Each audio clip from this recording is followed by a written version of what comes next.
Ba kan ilma kan afura qulqullu waaqayyo tokkoon amiin. Sagalee keessa nama solkaasatu amalattesinu maqaa abbaa kan ilma kan afura qulqullu waaqayyo tokkoon amiin. Maqaa abbaa kan ilma kan afura qulqullu waaqayyo tokkoon amiin. Jaalatamtoota maatii waaqayyo ija waaqayyo kan taatan abboonni kooluboon yeroo hundumaa maqaa ilmaatiin dhalatto maqaa afura qulqulluutiin ijoollee qulqulloota jedhamtanii qabaamamtan hundumti keessanuu nageenyi fi araarri waaqayyo isiniif haa baay'atu. Akkam bultanii amiin. Galanni uumaa keenya Sillaasee akka balleessaa fi akka cubbuu keenya akka daddarbaa keenya fi akka yakka keenya ilaalee osoo bakkeetti nu hin gattin akka arjummaa isaatitti iddoo qulqulluu kanatti kan walitti nu qabe waan abboota keenya maqaa isaa kan galatoomee fi kan ulfaate haa ta'u. Sagalee isaa qulqulluu kana dhaga'uudhaaf qulqullummaa osoo hin qabaatin cubbuu fi daddarbaa ammeenya keenya fi gidiraa keenya hunduma isaatiif nu obsee qulqullummaa isaatiin jaalala abbummaa isaatiin mucaa kookotoo mana isaatitti kan waame kan walitti nu qabe waan abboota keenya maqaa isaa kan galatoomee fi kan ulfaate nuuf haa ta'u. Akka eeyyamaa fi fedha waaqayyootitti ani dhaabbadhee isinis teessanii barumsi barannu macaafa Kuffaalee boqonnaa 12 lakkoofsa 10 irra kan jiru waliin ni ilaalla. Ijoollee koo fakkaatu kan jedhu waliin ni ilaalla. Ijoollee eenyu fakkaatu? Ijoollee eenyu fakkaatu? Ijoollee koo fakkaatu kan jedhu waliin ni ilaalla. Seenaa kana gadi fageenyaniin baasnee innaa ilaallu waa'ee Yaaqoobii fi abbaasaa Isaaqiidha kan hin kaasu. Seenaan kun seera uumamaa boqonnaa 27 kaasnee hanga boqonnaa 28 gaafa dubbisnu macaafa san keessatti obboleessi isaa jalaa godaanee innaa Yaaqoob adeemu qofa innaa ilaallu. Macaafa Kuffaalee kana keessatti immoo Kuffaaleen seerota wangeelota 5 Museen barreessan keessa Erameetoo kan barreeffame keessaa isa tokkodha. Maaliif akka inni godaanee erga godaaneen boodatti maatii inni horate qabeenya inni horate macaafa Kuffaalee kana keessatti kan ilaallu.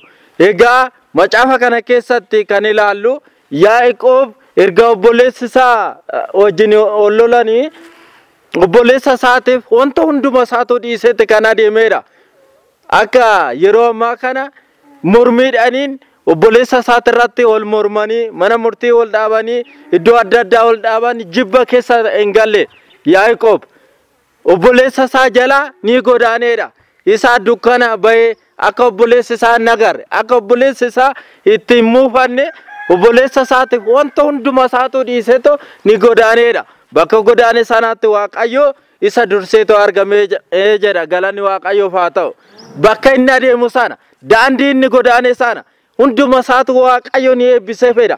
Inni mana isaatii ba'u obboleessa isaa yakkine wanta ta'eef obboleessa isaati irratti qiimii hin qabanne wanta ta'eef obboleessa isaa hin jibbine wanta ta'eef wanta hunduma isaatu dhaala abbaasaa obboleessa isaatiif isa hangafaatiif kan kennu sana caala kasaatis dhiisee dhaala abbaa kiyyaa hundumtuu siif haafu erga na jibbite erga biratti kan gadaamessa tokko keessaa baan na jibbite an hundumaa saatu si dhiisee jedheetu biraa godaaneedha. Dhaloonni akkana akka Yaaqoob gonkumaa kan dhalatu hin jiru. Yeroo ammaa kana hundumti isaatu wal mormanii haati fi abbaan hanga wal dhabanii adda bahanitti sababa ijoolleetiin tangaa'anii hedduu isaaniittidha. Kanaaf Yaaqoob garaasaa lapheessaa qulqulluuti wanta adeemeef waaqayyo dursee bakka Yaaqoob ga'e sana ni ga'eedha. Bakka inni adeeme sanas waaqayyo abjuu guddaa akkatti fidu dhagaacha boraatii godhee teessiseefidha. Wareebessi halkanii osoo jiru osoo bineensonni bosonaa osoo jiru inni garuu bosona keessa iddoo sodaachisaa keessa ciiseera. Iddoo sodaachisaa sanatti eenyutu eega? Waaqayyotu eega. Kanaafidha faarsaa Daawit boqonnaa 138 lakkoofsa 7 irratti akkana jedha. Anaaf amma abdiin koo eenyu waaqa kootiin ala kan jedhe. Waan samii ba'e waaqayyo jira. Waan gadi bu'e waaqayyo jira. Nama malee waaqayyo yoo ni namarraan kanaaf waaqayyo yoomiyyuu nama dagaatu jedheeti kan dubbate. Deebi'ee faarsaa Daawit boqonnaa 29 irratti akkana jedhe. Abbaan keenya qulqullichi Daawit aatii fi abbaan kun dagatanii Waaqayyo garuu nan daganne jedheera. Aatii fi abbaan inni mana hidhaa keessatti ijoollee isaanii dararaman aatii fi abbaan dagachuu danda'a. Inni mana barumsaa keessatti rakkatan maatiin dagachuu danda'u. Inni bakka adda addaa adeeman maatiin dagachuu danda'a. Waaqayyoon dagata gonkumaa hin dagatu. Kanaaf Yaaqoob bakka addaatti kan adeeme.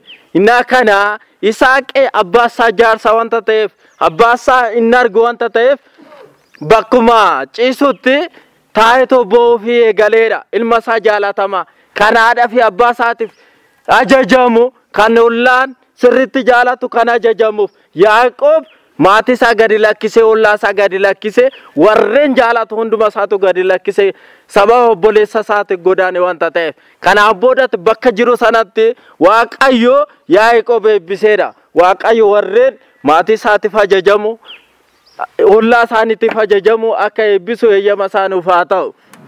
Kanaaf maatiidhaaf ajajamuun ollaan akka nu jaalatu ajajamuun nu barbaachisa. Gadi jennee warreen abbootii keenya kabajnee bira taruun barbaachisa. Dargaggoonni yeroo ammaa kana garuu faallaa ta'aniiti kan argamaa jirru. Kanaaf gorsa abboota keenya kana hubannee daandii isaan adeemanirraa akka adeemnu eeyyama isaaniif haa ta'u. Egaa Yaaqoob bakka jiru sanatti haadha manaa godhatee ijoollee lama horateedha. Ijoollee meeqa horate? Ijoollee lama kan horate. Kanaan boodatti haati Yaaqoob ergaa tokko ilma isheetitti ergite. Egaa osoo abbaan kee hin boqotin, osoo ani hin boqotin ija keenya si arguu barbaanna. Kottu gara keenya jedhaniitu ilma isaa Yaaqoob bakka inni jiru sanatti yaafataniitu erganiif ergaa kana. Osoo ija keenyan foon kanarra jiru si arguu barbaanna jedhaniin. Yaaqoobis haadha manaa isaatii fi ijoollee isaa qabatee gara maatii isaatiitti deebi'eedha. Galanni Waaqayyoof haa ta'u. Osoo wanta tokkicha hin ta'in, osoo hin dhibbatin gara maatii isaatiitti deebi'e. Egaa Isaaq akkana jedheen gara goojjoo keessatti ol galee abbaa isaa ergaa harka qabatee nagaa gaafateen boodatti abbaa isaa ijaan arguu hin danda'u jenneerra. Yaaqoob immoo qaamni isaa guutuun rifeensaniin kan baay'ate wanta ta'eef qaqqabatee ilma koo natti fakkaataa jedheen. Ilma koo natti fakkaataa jedheen. Yaaqoobis maal jedheen? Eeyyeen abbaa koo ilma keeti. Kinoo qaama kiyya akkuma dur na qaqqabattutti sirriitti na qaqqabadhu bari jedheen. Kanaan boodatti abbaanis sirriitti qaama isaa na qaqqabatu eeyyeen mirkaneeffadheera. Ati Yaaqoob ilma kooti jedheen. Ilma kooti jedheen. Egaa barumsa irratti xiyyeeffannus kanadha. Ilma koo fakkaataa jedhee abbaan isaa akkuma dhugoomsate san Waaqayyo har'a ilma koo fakkaataa nuun jechaatti kan jiru. Eenyu fakkaataa? Eenyu fakkaataa? Ilma koo fakkaataa nuun jechaatti kan jiru. Egaa nuti akkuma Yaaqoob san ilma Isaaqii laata. Egaa nuti akkuma Kiristoos kiristaana nu taasise sana inni abbaa taane nuti immoo mucummaa Sillaaseetiin ilmummaa akka fudhanne san ilma Waaqayyooti laata. Intala Waaqayyooti laata. Kana sirriitti tilmaamnee beekuun nu barbaachisa. Inni masqalii morma keenya irratti qabannee hidhannee adeemnu kiristaana fakkaachuu ni dandeenya. Inni sagaagallu, inni aannu, inni soomnu ilma Waaqayyooti laata. Inni obboleessa keenya nu ol dhabnu, inni kilaaseerii baannee olii gadi fiinnu, inni namarratti cubbuu raawwannu ilma Waaqayyooti laata. Kanaafidha Waaqayyo ilma koo fakkaata. Masqalii gaafa sirratti argee waajjira keessa gaafa deddeebitu, gaafa wangeela Waaqayyo barattu, gaafa sagalee koo tokko tokkoon dhugoomsitu, gaafa faarfattu kabaroo rukuttusi ilma koo ni fakkaata. Garuu gaafa obboleessa keetiin ol dhabdu, gaafa ammeenya namarratti yaaddu, gaafa mana bunaa teessee waa'ee mana kiristaanummaa koo amattu, waa'ee qeessota kooti gaafa amattu, gaafa tajaajilummaa koo dadhabsitu. Garuu ilma kooti bitiin nuun jechaatti kan jiru Waaqayyo. Yaaqoob ilma isaa dhugeeffateera. Har'a nuti dhugoomsatti kan jiru. Yaaqoob qaama isaa qaqqabatee ilma isaa ta'uu isaa hubateera. Nuti qaama keenya machiidhaniin balleessinee kan jirru. Ganama obboroodhaan ka'ee tammana araqee kan taa'u hedduu isaati. Garuu kiristaana of hin jedha. Gibira kaffaladha of hin jedha. Waggaatti 500 kaffalata. Kiristaana. Mucaa Waaqayyo ni fakkaata. Garuu mucaa Waaqayyooti ganama sagalee Waaqayyo kan hin baranne. Kan Waaqayyoodhaaf hin bitamne. Kan ollaa isaatiif hin ajajamne. Ilma Waaqayyooti laata. Tan inna nurratti masqalii argu ilma isaa fakkaachuu ni dandeenya. Qaama keenya gaafa laalu sagaagalummaadhaan xureessineera. Ilma Waaqayyooti laata.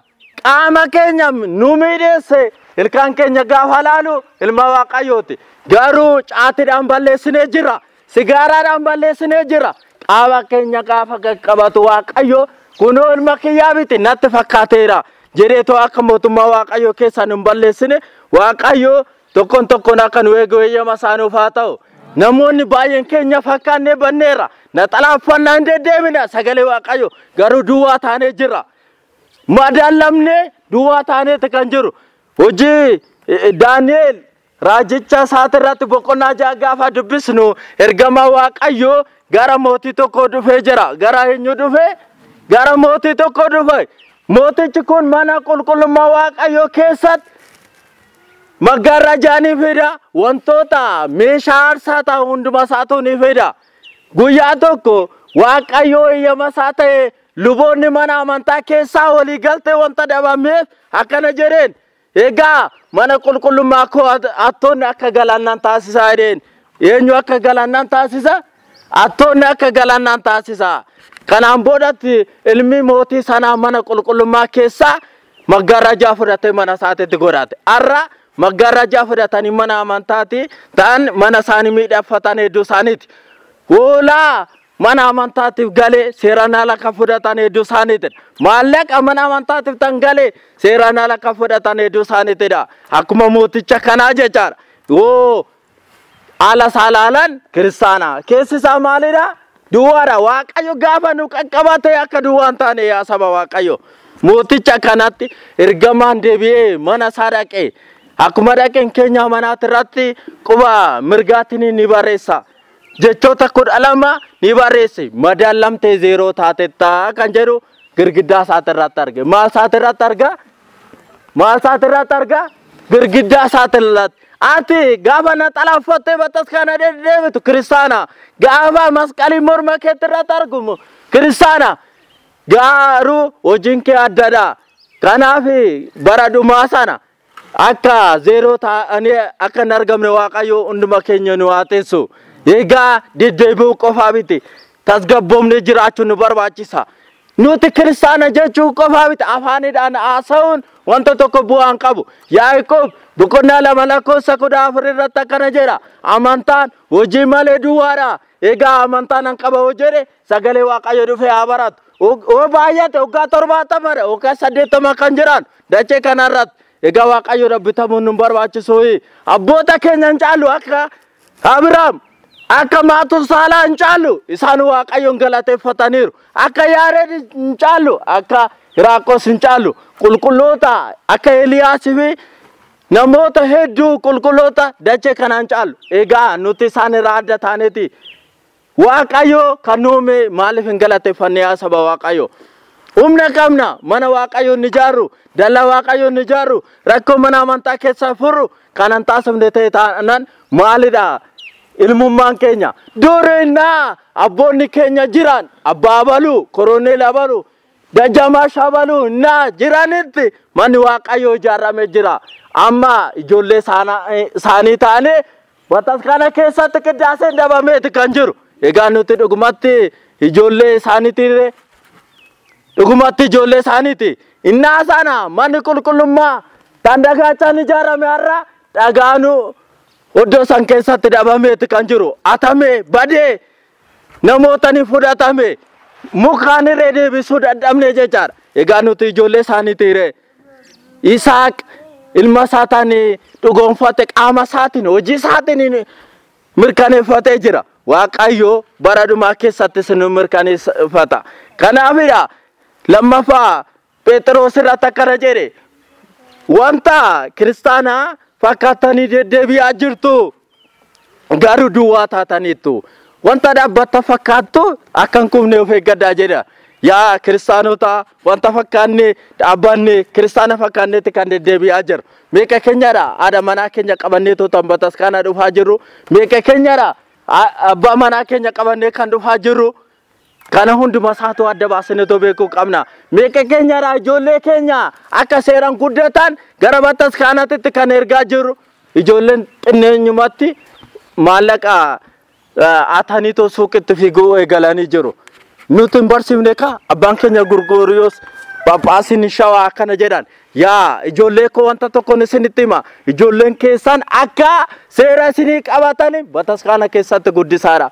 Meeqa keenyadha tan guddisaa kan jiru barattoota dilbataa keessatti kan dabalaa jiru meeqa keenyadha.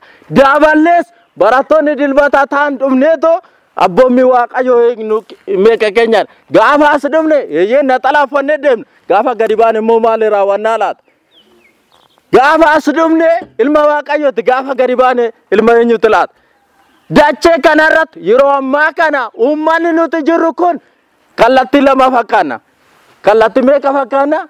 Kallattii lamadha. Innaa bataskaana dhumnu seexanatti hin tolu wanti kun. Innaa asii gadi baane oduu keenya odeessinu waa'ee sagaagalummaa waa'ee cubbuu odeessinu waaqayyooti hin tolu. Eenyutti tola? Seexanatti tola.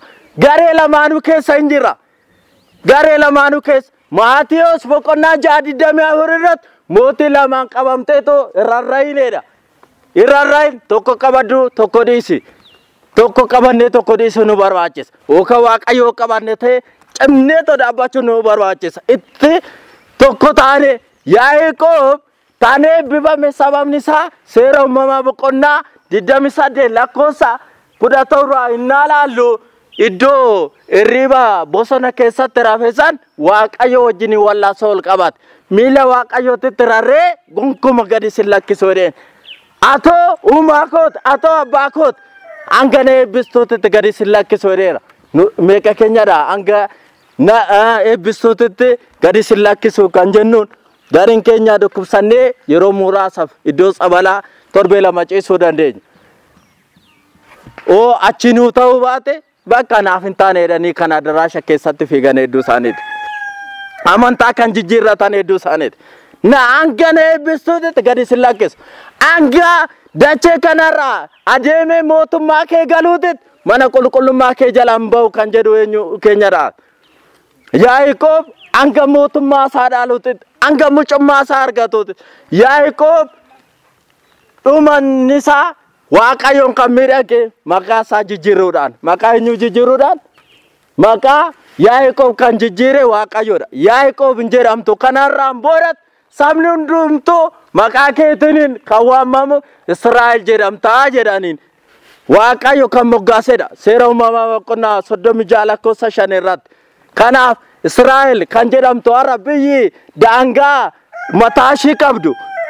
Asxaa mataashii qabdu alaabaa mataashii qabdu sun akkuma nuti Itoophiyaa jennee moggaasne kanatti kan moggaafamtee miti. Akkuma Suudaan jedhamtee moggaafamtee namaan kan moggaafamtee miti. Ijoollee Yaaqoob achi keessa wanta jiraataniif Israa'el jedhee waaqayyo moggaaseera. Israa'el jechuun immoo kakuu haaraa keessatti uummata waaqayyo jechaadha. Nuti uummata waaqayyooti immoo uummata seexanaati yaa uummata waaqayyo. Uummata eenyuti? Dubada uummata eenyuti? Israa'el jechuun kakuu haaraa keessatti hunduma keenyadha. Uummata waaqayyo jechaadha. Egaa akkuma ijoollee Yaaqoob lamatu turan jenneera. Amma ijoollee Yaaqoob kan Israa'eloon baay'ee keenyadha. Isaaq bira osoo geenye mootummaa waaqayyo gannat keessa kan jiru. Achi gaafa dhanne ijoollee kooteereetoo naannu qaqqabatu dhuguma nuti ijoollee isaatii laata. Ijoollee Yaaqoob laata akkuma qaqqabate bareessana. Hara sagaagalummaarraa fiiguu qabna. Sagalee waaqayyo barachuu qabna. Sagalee waaqayyo barannee akka deebinu waaqayyo hunduma keenya nu gargaaru. Kan nu barsiise, kan nu gorsee fi kan nu akeekkachiise maqaa waaqayyo kan galatoomee fi kan eebbifame nuuf haa ta'u.